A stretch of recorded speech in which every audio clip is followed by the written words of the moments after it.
Right now, a lot of people are talking about trade. You were kind of nervous before you went to the administration about where we're going with this trade and these tariffs. The market responded negatively to what's going on in Turkey. Can you reassure people that we're beginning to make some headway? Well, look, the answer is yes. We're making great headway in Europe, making headway in Mexico. We've got a Chinese delegation coming next week, a kind of second-level delegation, so maybe they'll reopen those talks. I particularly am optimistic about Europe and Mexico. I think that's going to be reassuring. But I just want to say this. I mean, look, my messaging this morning, there's so many weird things in the newspapers and in the media. The single most important political story this year, by far, is the economic boom that virtually no one expected to happen. And indeed, no one thought would happen except outside the administration. I just want to make that point. Yeah. That is the political story of the year. It's going to continue right through to the election. Right. An economic boom. 4% growth through the recent numbers. I mean, we can go through this as much as you want, but here's my second point. This is going to have a huge impact on the November midterm elections. I know there's a lot of issues out there and so forth, and God knows we're not going to go through all of them. But look, it's going to have a huge impact. Here's a factoid for you. Here's a factoid. After tax, after inflation income, okay, think of it as paycheck income, take-home pay, to use Ronald Reagan's. That's a key political economic indicator.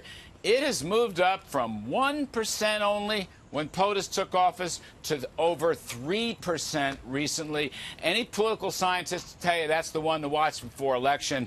And I think it's because paychecks are rising and the economy is growing unexpectedly. Good.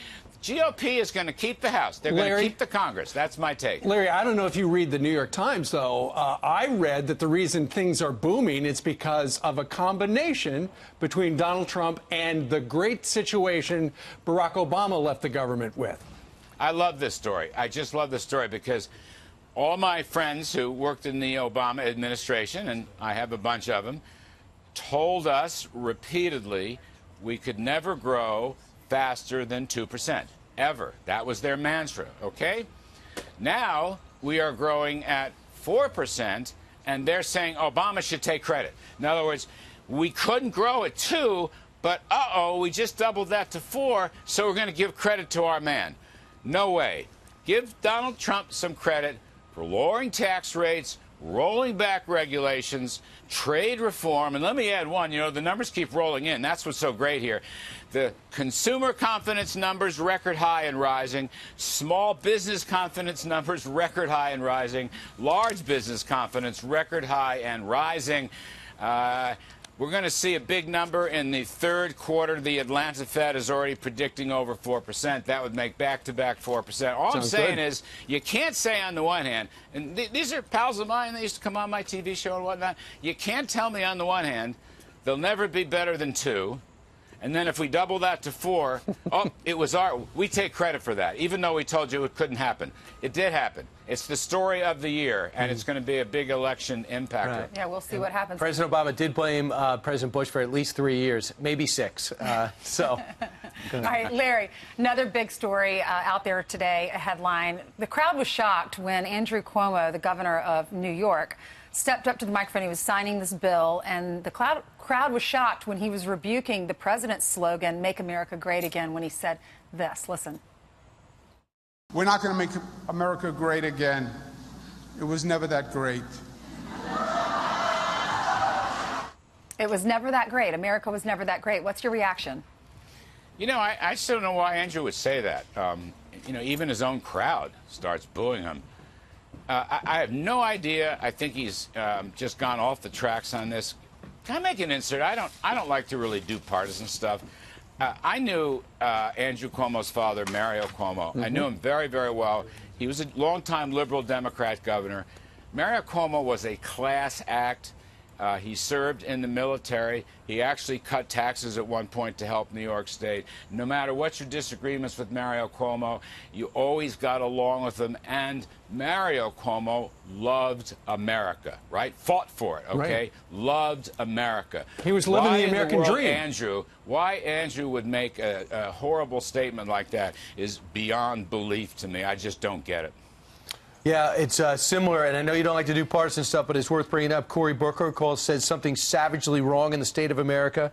Bernie Sanders says there's something fundamentally immoral and wrong in America. And Elizabeth Warren says the law enforcement is racist from front to back. It's hard to get past this and say it's just politics. These are extreme language about our own country. I know. It reminds me of the 80s when I was down here working for President Reagan, because Democratic Party in those days was very far to the left in the 80s, and they always blamed America first. They always blamed. I don't know if you remember UN Ambassador Jean Kirkpatrick giving a very famous speech in San Francisco to the GOP convention, and she called them the San Francisco Democrats who blame America first. You're seeing a repeat of that, and I will just say, with my limited political scope, it's not going to work. The story, again, I repeat, I don't mean to repeat, but the story this year is an economic boom that virtually no one expected. And frankly, whatever you think, President Trump, who's completely revised our policies on lower taxes and regulations and energy and trade, you just got to give him credit. No more punishing success, no more attacking business. Look at these confidence numbers.